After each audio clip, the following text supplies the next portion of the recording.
inyo po ay naglilingkod sa pangangaral ng salita ng Diyos.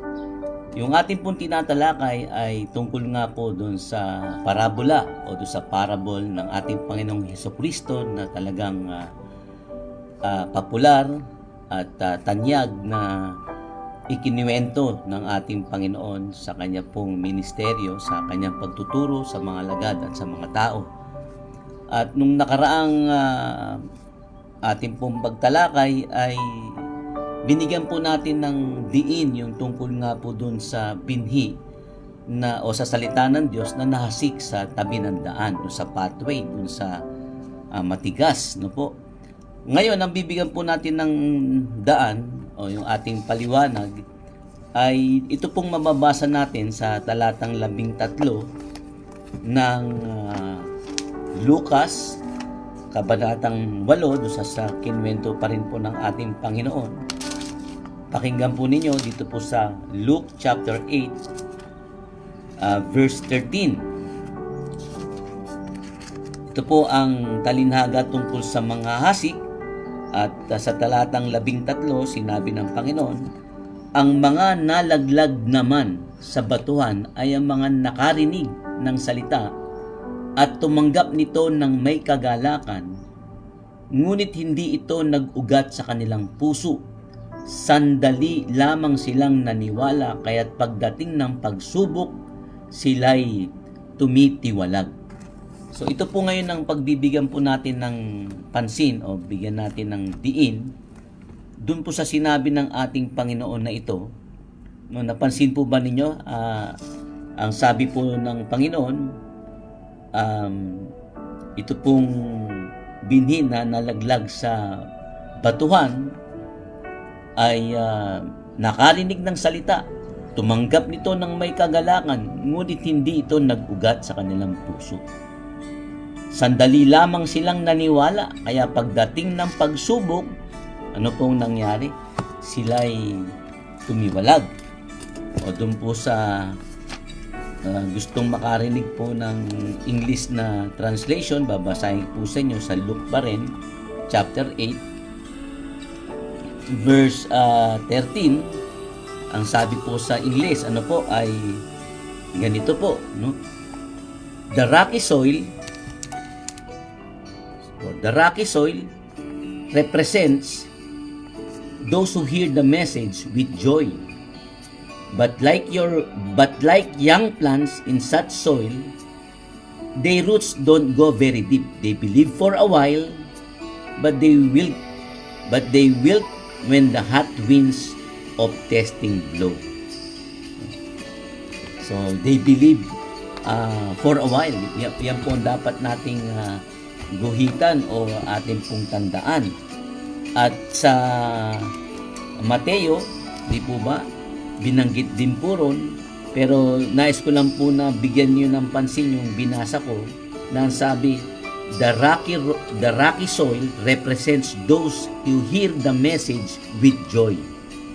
No, talagang nung mapakinggan nilang salita ng Diyos, nung ipinapangaral sa kanila, tumanggap naman, di po ba? Tinanggap at masaya pa nga, no? At sa pagpapaliwanag po ng ating Panginoon sa Mateo 13, ganito po ang sinabi ng ating Panginoon sa Mateo 13 at ang talata po ay 20. Ang katulad naman ng binhing nalaglag sa mabatong lupa ay ang taong nakikinig ng mensahe na kaagad, no? Nakikinig ng mensahe na kaagad at masayang tumatanggap nito.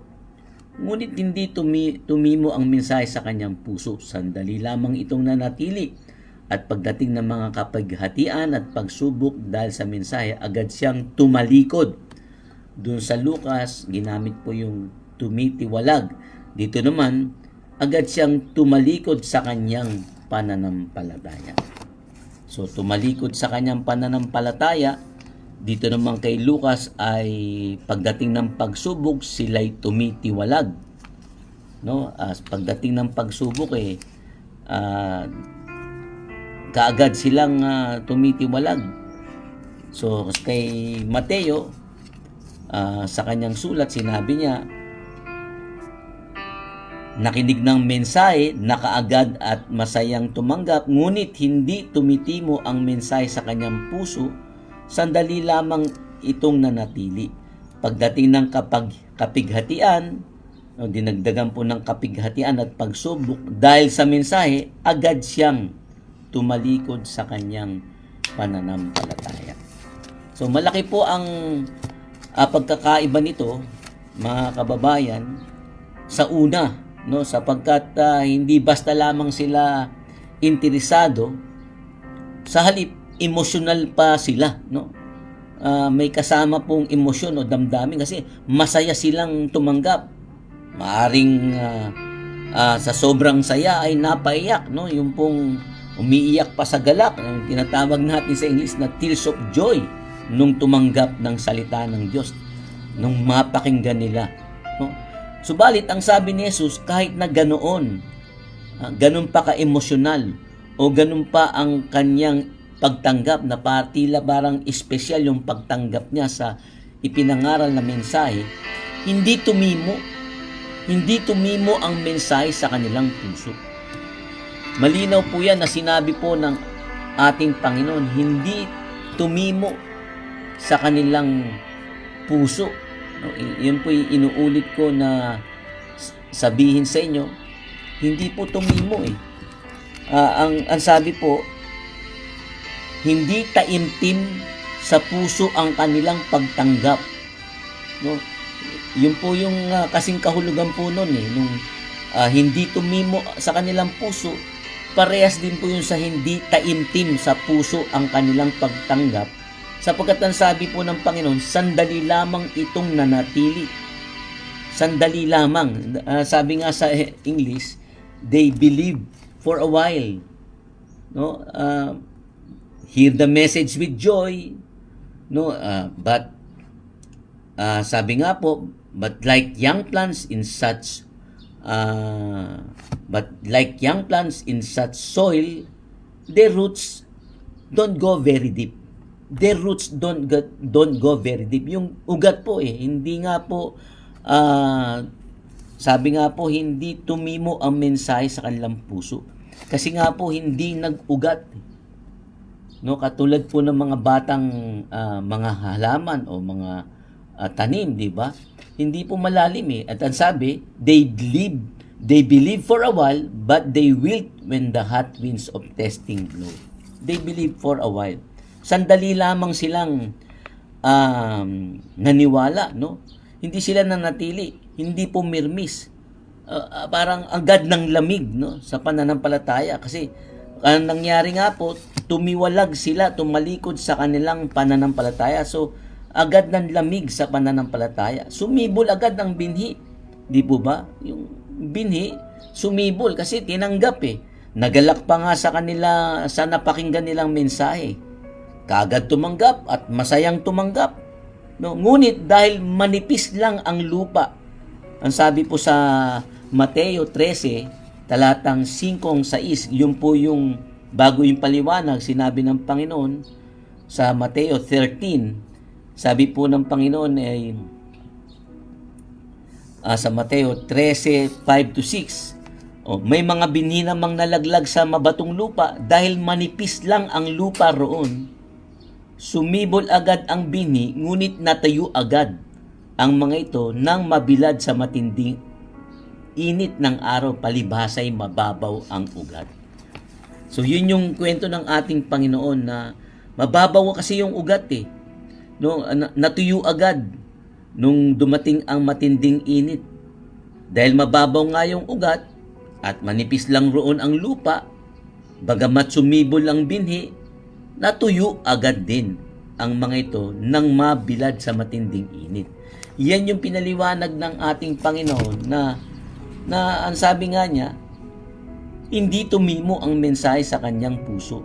Sandali lamang itong nanatili. Pagdating kasi ng kapighatian, pagsubok dahil sa mensahe, agad siyang tumalikod sa pananampalataya. O kay Lucas, sinabi niya, bagamat tumanggap ng may kagalakan, hindi nag-ugat sa kanilang puso ang mensahe. No? Sandali lamang silang naniwala, kaya't pagdating ng pagsubok, sila'y tumiwalag. So, mga kababayan, mga kapatid, yan po, napakalinaw na ang binhi na nalaglag sa batuan ay nalanta, no? Balibasa, hindi nagkaugat ng malalim, manipis kasi ang lupa. No, yun ang sinasabi ng Panginoon na kung i-relate na natin sa pananampalataya natin bilang mananampalataya o bilang naniniwalang sa Diyos, no? Pagdating ng kapighatian, pagdating ng pagsubok, yun naman po yung init sabi nung dumating po yung init ng araw, di ba katulad ngayon, mainit yung araw, mahapdi sa balat, o hindi tayo makatagal, no, sa init, kaya sumisilong tayo kaagad, o kaya nagpapayong, o hindi na tayo tumutuloy sa ating lakad. Yun nga po yung pagdating ng kapighatian, mainit matindi yung pagsubok, sabi, dahil sa mensahe, agad na siyang tumalikod sa pananampalataya. Yan ang sinasabi po ng ating Panginoon. Di po ba? Yung kapighatian, yun po yung mga sufferings, di po ba? Pagdating ng pagsubok, yung mga problema, mga testing sa ating pananampalataya. Kasi po, ang pananampalataya natin, tinitest din po yan, di po ba? Kaya sabi sa yung bagong version na Filipino Standard Version, ang mga nasik sa mga batuan, ito yung taong nakikinig ng salita at agad itong tinanggap ng may kagalakan. Gayunmay, hindi siya nagkaroon ng ugat at hindi gaanong nagtagal kapag dumating na ang kapigatian o pag-uusig dahil sa salita. Kasi po pagka naging Christian ka, di po ba, o na born again ka, may mga panlilibak, may mga pag-iinsulto, o ganyan ba ang born again, ganyan ba ang Kristiyano, di ba? Hindi, ikaw ay inuusig, na slight na pag-uusig. Katulad ko po, nung nangaral po ako doon nag-mission po ako sa Northern Samar, alam naman ninyo na infested pa ng mga NPA yung lugar na yon. Meron akong isang pamilya doon na pangaralan at hindi yata natutuwa yung mga NPA at ako po ay sinabihan dahil yata yun ay kapanalig nila na itigil ko na raw po yung pangangaral ko kung gusto ko pang magtagal doon. So meron pong nanganib ako sa akin pong para din akong merong grave threat, di po ba? Katulad nung impeachment ngayon ano po ba yung conditional ba yun? Kasi sabi, umalis ka na dyan sa lugar na yan, no, lumikas ka na, huwag ka na dyan tumira sa barangay. Kasi pag nagpatuloy ka pa dyan sa pangangaral mo dyan sa barangay na yan, ay yun nga, papatayin ako, no? At pati pamilya ko. So ano po ba yun? Grave threat po ba yun? Sigurado hindi inciting to sedition yun, pero di po ba malalim at matindi? Di po ba mabigat yung pagbabanta sa buhay ko na yun nga yung parang may kondisyon. Pero pag umalis ka dyan sa lugar na yan at di ka na nangaral, hindi ka hindi ka papatayin. So conditional nga po, di po ba? Lumipat naman ako, kaya nung September na katapusan, hindi ko makakalimutan na 2021. Buti na lang meron pong nagpadala sa akin ng tulong para pambayad ko sa upa sa bayan. Sabi ko pa nga, sa bayan ba? Okay na ba ako doon sa bayan? Sa bayan ng Northern Samar, doon sa Las Navas. So doon ako nangupahan. At isang himala may nagtumulong sa akin na pambayad ng upa. So lumikas kami doon. Sabi ko sa katapusan, lilikas kami. No, mabunga po yung pangangaral ko doon. Halos gabi-gabi ang aming pong pangangaral, pagbabahay-bahay, pagtuturo. No, at maraming mga tumatanggap sa Panginoon na pamilya, no, at mga kabataan, mga katandaan at mga mag-aasawa, pero inabot po ako ng ngayon matinding pagsubok, no, na kung saan nanganib pa yung aking buhay. Pero lumipat ako ng tirahan. Dahil yun ang banta sa akin. So inisip ko na lang na ito'y pamamaraan ng Diyos na katulad ng mga Kristiyano nung una, nung sila po ay pinag-uusig, nangalat sila, nagpuntahan sila sa iba't ibang lugar, umalis sila sa Jerusalem. So inisip ko na doon naman ako mangangaral sa bayan o sa ibang lugar. At hanggang sa napunta pa nga ako sa bayan ng Katubig, nangaral. Mula sa bayan ng Las Navas, bago yung Las Navas ay bayan ng Katubig. Kaya umabot po ako ng pangangaral doon. Then naka-4 na taon po ako doon, mga kababayan, ng pagmimisyon. Gayunpaman, ang salamat sa Panginoon sa tulong niya, bagamat matindi yung threat sa akin, no, grave threat, no, parang pag hindi ka umalis diyan at hindi mo tinuloy yung pangangaral mo, pag tinuloy mo pa, papatayin ka namin at ang pamilya mo, no? Na para bang pag ako pinatay, patayin mo rin sila, no joke. Mga kapatid, no? Pero yun nga sabi ko po sa inyo, buhay pa po ako. Dahil nga ito, nakakapangaral at nakakapagturo sa inyo, ibig sabihin, hindi nga tinuloy yung banta nila sa akin na lilikidahin ako o papatayin. At yun nga, ang nangyari, yung mga nagsabi sa akin ng gano'n, na balitaan ko, na pa-inkwentro, sila ang nangamatay. Kaya nung 2023, pag alis ko ng 2021, nakabalik po ako sa lugar na yon at ipinagpatuloy ko po yung pangangaral hanggang sa nagpagawa pa nga po ng pastoral house, kapilya, purihin ng Panginoon. Gayunpaman, yun nga po ang sinasabi natin dito, no? Na dahil sa kagipitan o pag-uusig, no, hindi gaanong nagtagal, no, kasi nga po dumating yung pag-uusig dahil sa salita, no, nangangaral ka, yun pong sinasabi po na dahil sa pangangaral mo ng salita ng Diyos, sabi po rito, agad siyang tumalikod sa kanyang pananampalataya, pag-uusig o kapighatian dahil sa mensahe, no, kasi po yung iba, kaya po siguro ayaw maging tagasunod ni Kristo, ayaw maging born again, ma-disciple, kasi meron po talagang pagsubok dahil sa mensaheng tinanggap mo. Di po ba? Kaya nga sabi nga ng ating Panginoon, hindi higit ang alipin sa Panginoon at hindi higit ang sinugo sa nagsugo. Kung ako na nagsugo, kung ako na isinugo ay ginipit, di po ba, inusig, inalimura, no, at pinatay nga, kayo pa kaya na alipin ko lamang, di ba? Kaya ganun po talaga, no?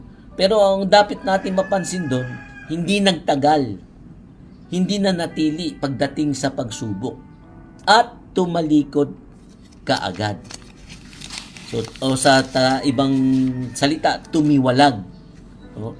Kaya nga po minsan yung pagiging Kristiyano, no, palipat-lipat yung iba, no? Palipat-lipat ng dinadaluhan, inaatinan. Ang tawag na nga nila ro, parang Kristiyanong grasshopper o Kristiyanong tipaklo. Ay sabi ng Panginoon, hindi tumitiwalag agad. Hindi nanlalamig dapat, no? Hindi yung naniwala lang sandali. Kasi po, yun po yung dapat po ninyong guhitan niyo sa Biblia. Naniwala lang silang sandali. They believe for a while, no? Sandali lamang itong nanatili. Hindi nagtatagal, no? Parang palipat-lipat nga, no, ng church na inaatinan. So sa panahon ng pagsubok, noong ang pagsubok ay dumating ang testing, kagipitan, kasi po ang Kristiyano po ay may maraming pagsubok. Di po, sabi nga po, mahirap maging Kristiyano o madaling maging Kristiyano, mahirap magpaka-Kristiyano. Di po ba? Kasi nga po may testing, mayroon pong mga pagsubok. Kaya nga nagdadasal tayo, nananalangin tayo, di ba? Sabi natin, Lord, lead us not into hard testing. Lead us not into temptation, kasi may mga pagsubok, may mga trials. At kaya nung mapabilad sa matinding sikat ng araw, yun nga po yung nire-represent ng init, no, yung pagsubok, natuyo. No, palibasa ay mababaw ang ugat. Mahalaga po yung yung araw, di po ba? Mahalaga po yung sa halaman o sa mga tanim yung sikat ng araw. Kaya lang po, pagka inayawan natin yun, talagang tayo po ay ayaw natin ng pagsubok. Pero ang sabi nga ng Panginoon, doon nga nakikilala ang ating katatagan sa ating pananampalataya kung nasa panahon na tayo ng pagsubok. At ang sabi naman sa atin ng Panginoon, kapag may mga pagsubok tayo, hindi naman tayo iniiwan ng Panginoon kapag tayo po ay may problema, di po ba? Talagang ang sabi pa nga ng Biblia, no, sa unang Korinto 13, walang pagsubok na dumarating sa inyo na hindi naranasan ng ibang tao. Ngunit hindi niya tayo pababayaang subukin nang hinggit pa sa ating makakaya. So, ang Diyos, sabi nga po, pinapahintulot niya pagka kung minsan ang pagsubok sa ating buhay, pero ang pangako niya, maaasahan natin ang Diyos. At maaasahan natin ang pangako ng Diyos dahil ang pangako niya, hindi niya tayo pababayaang subukin nang higit pa sa ating makakaya. So, yung pagsubok na ipagkakaloob sa atin ng Panginoon, mapapahintulutan niya, makakaya natin. Kaya kung halimbawa dito sa Pilipinas, no, pag pinag-uusapan natin ang ating bansa, nasa ilalim tayo ng matinding kahirapan, matinding pagsubok, no, ang taas ng bilihin, ang taas ng presyo ng gasolina o ng petrolyo, no, at maraming mga kababayan nating walang trabaho. Tapos ganito pa ang nangyayari sa bansa natin, imbis na mag-focus sa kasaganahan, ekonomiya, puro political exercise ang ginagawa. Hindi naman natin sinasantabi ang politika. Kaya lang, pagka sumusobra na yata yung pag-focus natin dyan, at lahat na lang nakafocus dyan, pwede tayo pong malusutan ng kaaway, di po ba? At yan na nga ang ginawa ng diablo, no? Na yung pagsubok na dumating sa atin ay nadaig tayo. Di po ba? Ay dahil nga po sa doon na lamang tayo nag-focus Doon na lamang tayo na nakatuon ng pansin. Nakatuon tayo doon sa issue ng bayan, no? Nakatuon tayo sa kahirapan, nakapokus tayo sa politiko o political exercise. Samantalang napapabayaan natin ang mas mahalagang bagay na dapat natin gawin bilang mga mananampalataya, di po ba, bilang mga Kristiyano. At yun nga po ang unahin natin ang Diyos. Amen po ba? Kaya nga po kahit si Kristo, sabi po niya, no, nakakaawa kayong mga tagapagturo ng kautusan at mga pariseyo, kayong mga mapagkunwari, ibinibigay nga ninyo kahit ang ikapu ng inyong mga pampalasa, ngunit hindi naman ninyo sinusunod ang mas mahalagang utos tungkol sa pagiging makatarungan, mahabagin at pagiging tapat. So yung dati po yung mga teachers of the law, yung parang mga abogado, mga doctorate, yan sila yung mga pariseyo, no, na mga tagapagturo ng kautusan, mga lawyer, mga pariseyo, no, o parang yung sila po yung namamahala. Masyado silang grabe sila sa interpretasyon ng Bible o ng Old Testament law, no, yung Torah, no. Pero sabi ng Panginoon, mapagkunwari kayo. Kasi nga parang hinihigitan pa nila yung utos ng Diyos. Nag-iika po sila sa lahat ng anumang meron silang pag-aari. Pero hindi naman sinusunod ang mas mahalagang utos Ano po yung mas mahalagang utos? Tungkol sa pagiging makatarungan, justice, mahabagin, at pagiging tapat. Sabi ng Panginoon, dapat ngang magbigay kayo ng inyong mga ikapu, pero wag naman ninyong kaligtaan gawin ang mas mahalagang utos. No? Kaya nga po, sabi sa kanila, mga bulag na taga-akay. So, mga blind guides. No? Kita po ninyo, wala na po yung kahabagan ng mga maraming mga nanunungkulan. Sana po ang kahabagan nilo. Sa mga taong naghihirap, no, yung mga taong nasalanta ng bagyo, nasalanta ng baha, nawala ng mga kagamitan, paano sila nakabangon? Asan na yung mga ipinalit sa kanila? Paano na yung tulong sa kanila? No, paano mababalik yung mga nadaanan ng binaha, na agos lahat yung kanilang bahay, saan sila nakatira?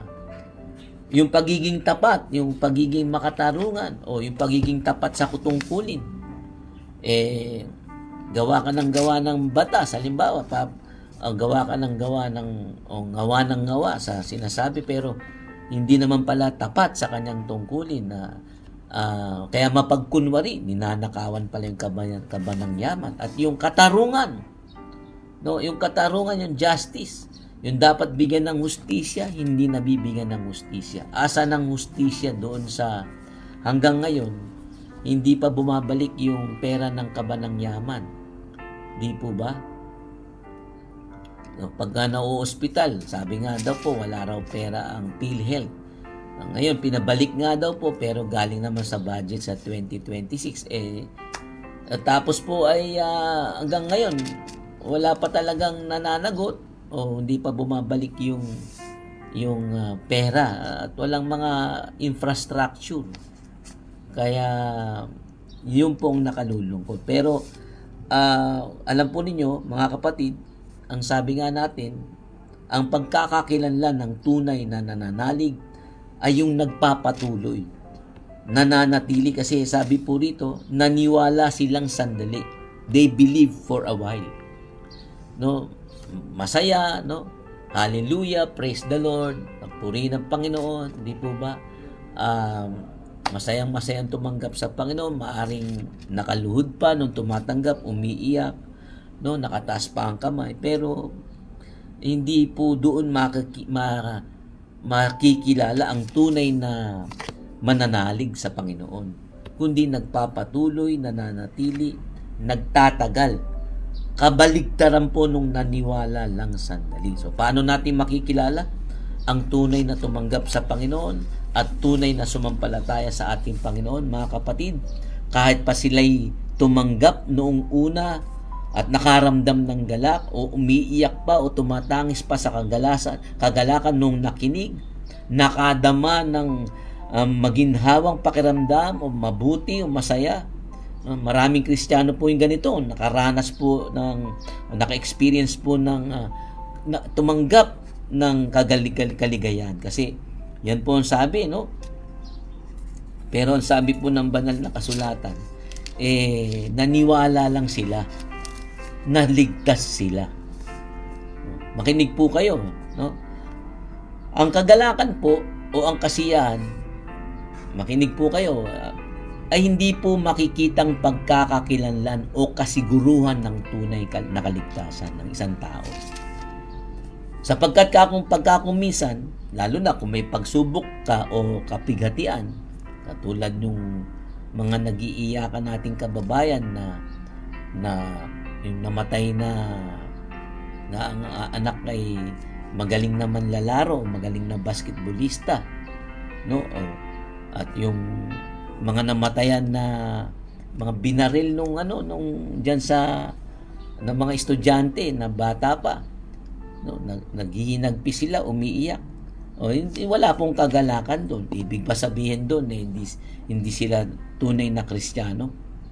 Pero kaya ang sinasabi ko lang, hindi po ang kasiyahan, no, ang palatandaan ng tunay na ikaw nga ay ligtas o ikaw ay tunay na Kristiyano.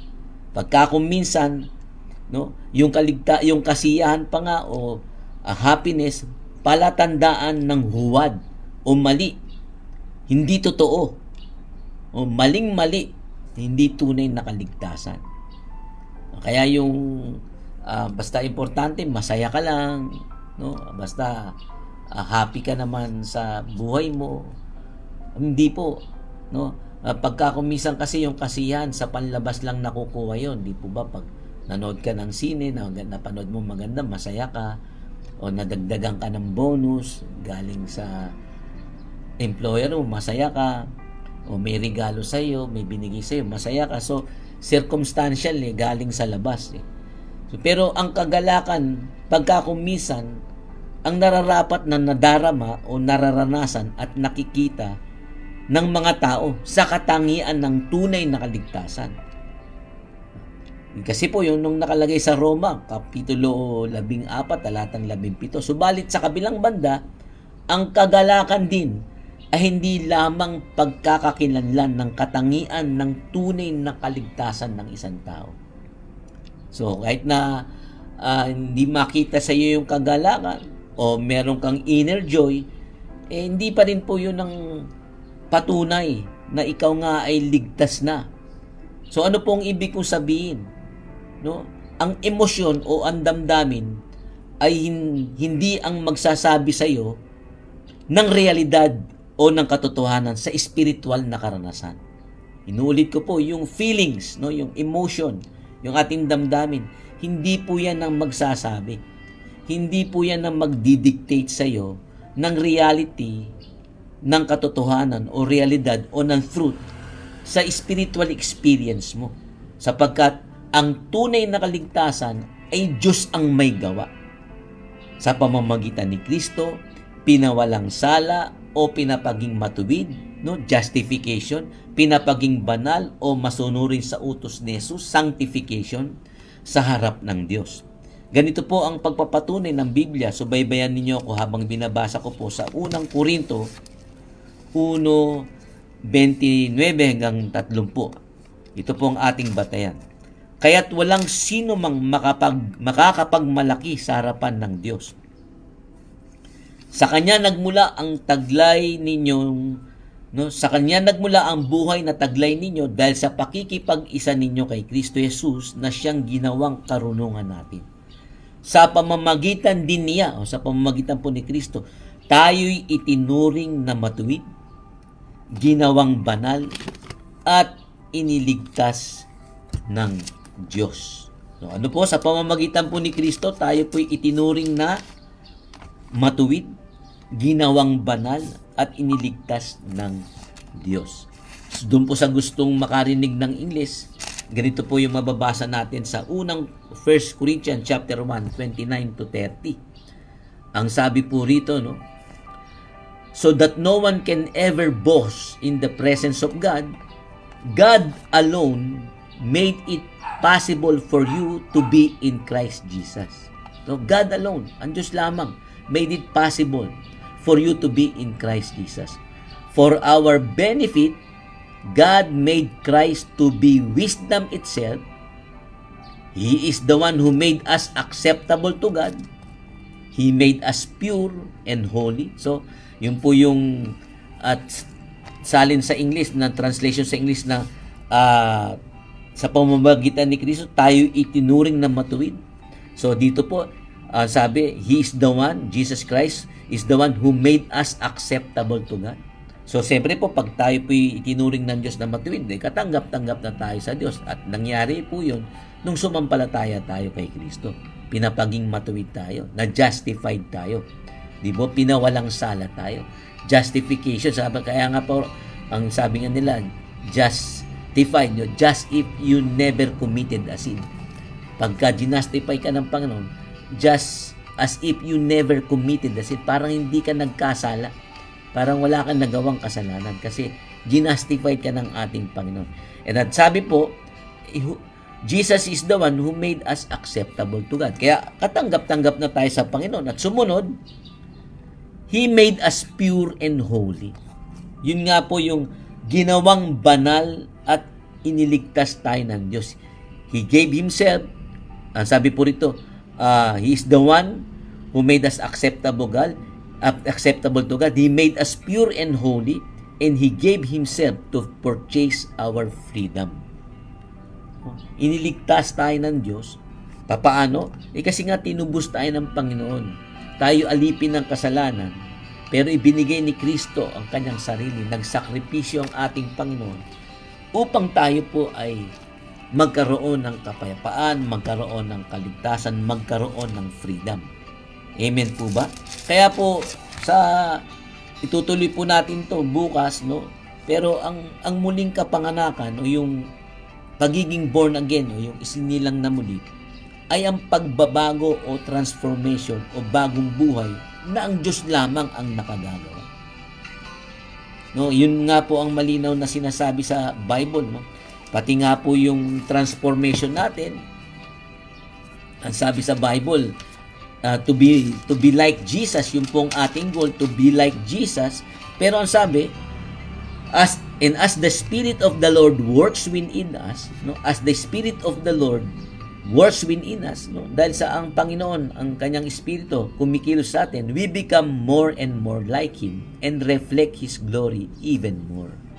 We become more and more like Jesus because of the Spirit of the Lord works within us and reflects His glory even more. Kaya po, ang kaligtasan po ay Diyos lamang ang nakagagawa, no? Ang transformation, si Kristo lamang ang makagagawa. The Spirit of the Lord work within us. Hindi po ito madaling mapakita o hindi po madaling magawa at hindi ito nakikita agad, yung transformation ng isang tao. Hindi rin ito isang formula na para masiguradong ligtas ka. Pero kagaya po ng panalangin ng pagtanggap o yung prayer of acceptance, di po ba? Di po ba nung nag-pray po tayo, anong nangyari sa atin nung tinanggap natin ang Panginoon? Nung nanalangin tayo ng prayer of salvation, ginawa natin, no? Nais natin lumapit kay Jesus at tanggapin siya. Pero pagkatapos noon, hindi natin maaaring i-claim na ligtas na tayo o tayo ay saved na, no? Kaya kahit pa para sa iyo ay totoo nang lumapit ka kay Jesus at tinanggap mo siya sa buong puso mo, no? Hindi nangangahulugan na tunay o totoo ang panalangin mo ng pagtanggap, no? Kahit pa para sa iyo ito tunay o totoong ang panalangin mo at pagtanggap kay Jesus, hindi nangangahulugan na may pagbabago na kaagad sa buhay mo at ligtas na. Yun pa lang po yung tayo po yung pinapaging matuwid. Pero hindi ibig sabihin nun po ay na ligtas na agad tayo, di po ba? Kasi po ay nandun pa lang po yung panalangin natin ng pagtanggap kay Jesus, yung prayer of salvation. Ang sabi po dito sa banal na kasulatan, no? Kung nasa puso mo ang pagtanggap at nanatili ka. Kaya iniingatan mo sa puso mo nang may katapatan at kabutihan, sabi po, at nagbunga ang iyong magtatiyaga. Yun po naman yung sinasabi tungkol doon sa mabuting lupa. Iningatan niya sa puso niya nang may katapatan at kabutihan at nagbunga ang kanyang pagtatiyaga. Amen po ba? Kasi yun po yung paliwanag po ng ating Panginoon eh. Yung nasik naman sa yung binhing nasik sa matabang lupa ay ang mga taong dumirinig at umuunawang mabuti ng mensahe. So, pagka inaunawaan mo yung mensahe, hindi ka tatalikod, hindi ka tumitiwalag. Hindi duminig lang at lumabas na dito, kundi nag-sink in sa puso. Yun po yung nagbunga ng tig-100, may tig-60 at may tig-30. Amen po ba? Yan po yung kinuwento po ng ating Panginoon na parable of the sower, na kaya po siya naligtas, nagpatuloy, no? Nagtatagal, nagtiyatiyaga. Yun po yung explanation naman sa sulat po ni Lucas. Ang sabi po niya sa paliwanag po sa talinhaga, Ang mga nasik naman sa matabang lupa ay mga nakikinig ng salita ng Diyos at nag-iingat nito sa kanilang pusong tapat at malinis at sila'y namumunga dahil sa pagtiyatiyaga. So, may pagtiyatiyaga po. Meron pong pag-iingat, meron po tayong gagawin, no, bilang mga tumanggap na sa Panginoon. Iingatan natin ang ating puso. Kaya nga po sa nakaraang mensahe natin, guard your hearts. No? Sabi nga po, yung puso natin, kumbaga, para bang katulad ko na lagi nating minomonitor yung blood pressure natin sa umaga at sa gabi, di po ba?